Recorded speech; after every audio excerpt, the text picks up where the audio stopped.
Ils sont au total 19 pasteurs et un évangéliste envoyés en mission par l'Église protestante méthodiste du Bénin pour annoncer l'Évangile à tous. Le culte d'envoi a été célébré ce samedi 28 juin 2025 à l'église locale Cité de Joie de Tokota par le président de l'église protestante méthodiste du Bénin, son éminence, révérend professeur Kondjesu Amos Onsa, assisté du recteur de l'université protestante de l'Afrique de l'Ouest, du directeur du service académique de l'Institut protestant de théologie Georges Wessou Béongbe, ainsi que de plusieurs autres pasteurs. Après avoir été présentés au président de l'Église et avoir écouté ses paroles d'instruction, les nouveaux ministres de l'Évangile ont pris l'engagement ferme de consacrer toutes leurs forces physiques, morales, intellectuelles et spirituelles à la mission qui leur est confiée pour que le ministère du Christ y soit assuré. Vous, pasteurs, à qui l'Église veut donner sa confiance, vous partagerez avec les pasteurs les responsabilités du ministère de l'Église. Vous veillerez au rassemblement des fidèles, à la célébration du culte, à l'instruction et à la catéchèse des enfants et des adultes. Vous travaillerez à faire régner l'amour fraternel et à maintenir l'unité de l'Église. Vous garderez les secrets qui vous seront confiés. Un pasteur ne bavarde pas trop. Un pasteur, c'est un homme responsable. Avant le port de soutane, les pasteurs consacrés ont procédé avec le président de l'Église à la bénédiction des soutanes. Ensuite, les nouveaux pasteurs ont pris scrupuleusement un engagement signé et lu à haute voix à toute la communauté de Dieu avant de recevoir le matériel de travail composé des tests constitutifs de l'Église, des codes de déontologie et de liturgie afin de servir le Seigneur dans la fidélité et la justice. Vous travaillez à faire régner l'amour fraternel, à maintenir l'unité de l'Église. Vous garderez les secrets qui vous seront confiés. Vous assurerez de concert avec vos douaniers dans le ministère la gestion matérielle de la communauté. Sachez-le bien. Vous aurez à rendre compte de votre mission au juste juge. Maintenant, vous engagez-vous à œuvrer de toute votre force physique, morale, intellectuelle et spirituelle pour que tout le ministère du Christ en vous y soit assuré. Si c'est le cas, vous levez votre main droite et vous prononcez les paroles qui sont là. Oui, nous nous engageons de tout cœur. Que l'Esprit Saint nous vienne en aide. Amen. Les paroles d'envoi en mission ont été prononcées par le président de l'Église qui a invité les nouveaux ministres à accomplir leur tâche avec dévouement. En vertu des pouvoirs dont je suis investi par Dieu et par l'Église protestante de Dieu du Bénin, je proclame et déclare que l'Église protestante de Dieu du Bénin fait de vous des serviteurs et servantes, des pasteurs de Dieu et vous envoie en mission au nom du Père, du Fils et du Saint-Esprit. Amen.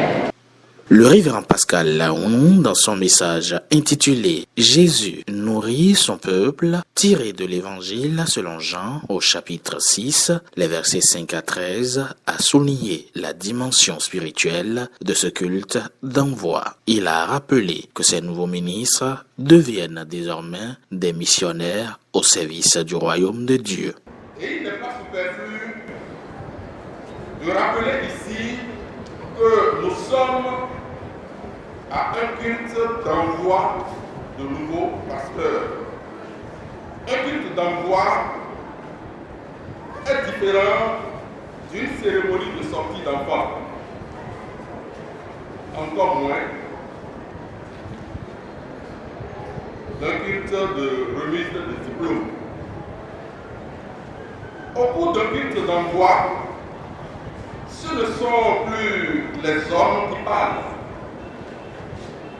Ce ne sont plus des professeurs qui enseignent. Il ne s'agit pas de savoir humain à faire valoir. L'apprenant n'a pas de questions à poser. À un rendez-vous comme celui-ci, on essaie d'écouter le mieux possible. C'est à dessein que les Écritures précisent, je cite, que celui qui a des oreilles entende ce que dit l'Esprit. Fin de citation. Aujourd'hui, chers collègues, vous devenez des missionnaires pour le Christ. Dieu vous dit le contenu de votre mission pour les 40 ans de carrière et de vocation, et même plus. C'est en d'autres termes une sorte de cahier des charges que l'Église vous transmet de la part de Dieu. Le révérend Pascal Onou a ensuite exhorté les nouveaux pasteurs à définir clairement leur vision personnelle du ministère pastoral fondée sur la foi, la fidélité et l'engagement pour la croissance du peuple de Dieu. Le pasteur du XXIe siècle a la lourde responsabilité d'être un homme de vision. Il doit pouvoir se fixer des objectifs, mesurables, permettre de concentrer ses efforts et de rester collé à l'essentiel de la mission. La gestion par objectif est l'un des tout premiers principes établis par les auteurs en gestion. Pour gérer, il faut avoir un but.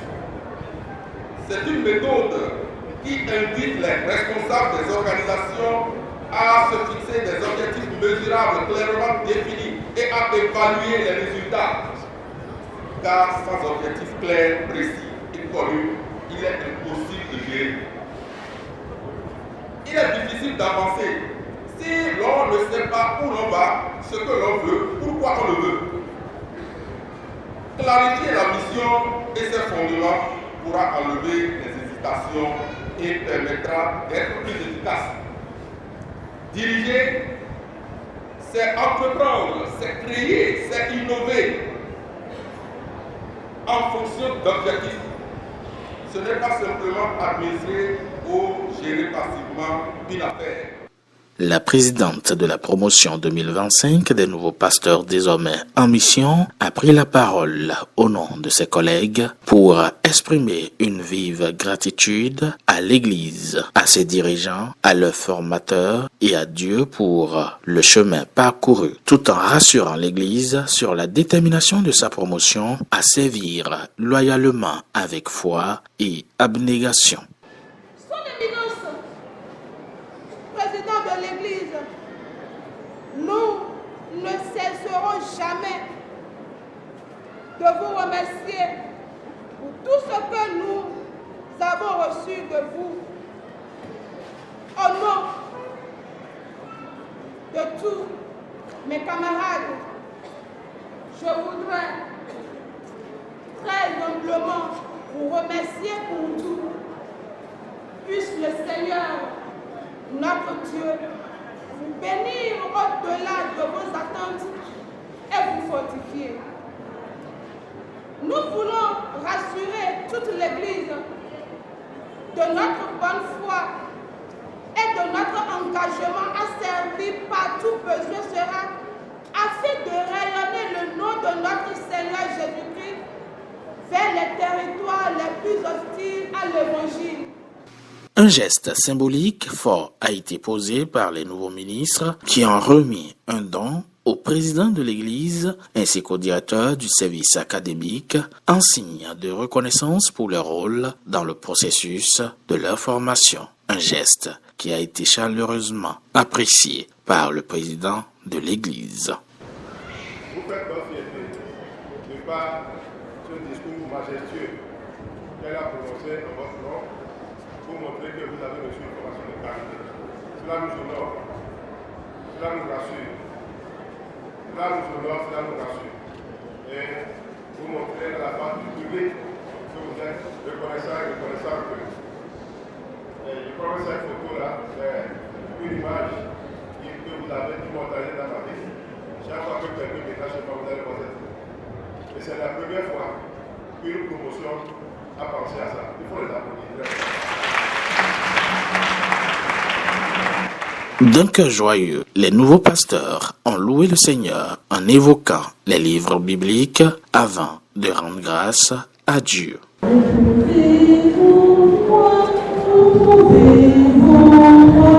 Il y a trois personnes en Dieu, le Père, le Fils, le Saint-Esprit. Il y a deux testaments, l'Ancien et le Nouveau, mais il y a un seul Dieu qui règne dans les cieux.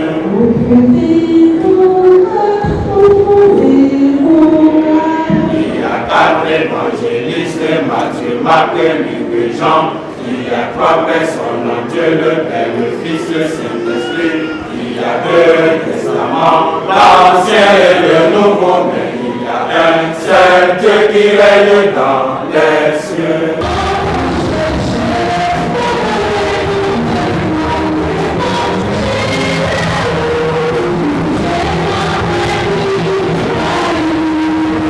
Le directeur du service académique de l'Institut protestant de théologie, Georges Wessou Beyongbe, a rappelé que ces nouveaux pasteurs ont bénéficié d'une formation de qualité durant 3 années.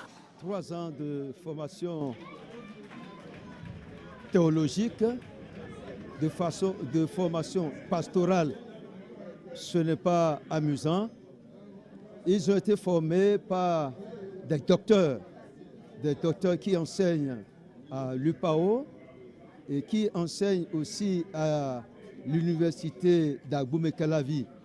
Et bien donc, on a pris les dispositions pour que, de point de vue pédagogique, de point de vue cognitif et de point de vue pastoral également, ils puissent être dotés des outils nécessaires pour répondre convenablement sur le terrain en ce moment où le développement a pris une autre allure et une autre nature. Il faut vous dire que le peuple que nous avons à accompagner aujourd'hui est désormais exigeant et aussi vulnérable. Et pour cela, il va falloir que la formation des pasteurs qui vont les accompagner soit également organisée en conséquence. Et dites-vous, une chose est de recevoir la formation théologique et théorique. Une chose aussi est de pouvoir mettre cette formation en pratique. Et dites-vous que lorsque nous parlons de la conduite du peuple de Dieu, il y a quelque chose de particulier.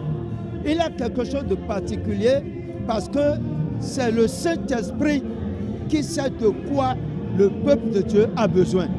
Alors la formation qui est reçue ici est cognitive et intellectuelle, pastorale également.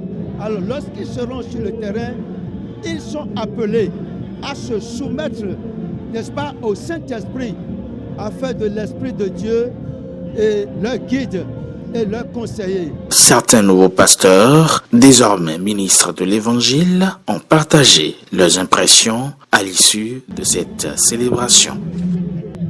Je voudrais rendre grâce à Dieu. Dieu qui nous a permis de faire ce parcours qui n'a pas été comme une lettre à la poste. C'est un parcours riche en enseignement et riche en situation d'apprentissage.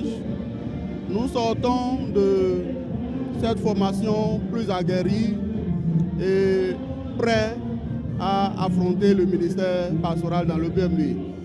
Nos impressions sont très bonnes. Nous sommes très contents et très reconnaissants à Dieu pour tout ce qu'il a fait pour nous. Cette formation a été accompagnée par le Saint-Esprit. Le Seigneur qui appelle, c'est également lui qui soutient et c'est lui qui accompagne. Et quand on est avec lui, toute chose difficile devient facile. Nous avons eu, certes, à à relever des défis, à affronter des difficultés, mais avec Dieu, nous sommes arrivés au bout. Nous remercions le Seigneur pour tout ce qu'il a fait pendant 3 ans. 3 ans, ce n'est pas 3 jours. On a subi beaucoup de choses. On a traversé aussi beaucoup de choses. Et le Seigneur il était au secours, rendez-vous. Et ça s'est bien passé. Bon, concernant mes impressions, je suis simplement contente pour tout ce qui se passe aujourd'hui. Parce que si Dieu n'était pas dedans, je ne serais pas ici. La mission, c'est Dieu qui m'a envoyé et c'est lui qui va assurer tout ce qu'il y a derrière.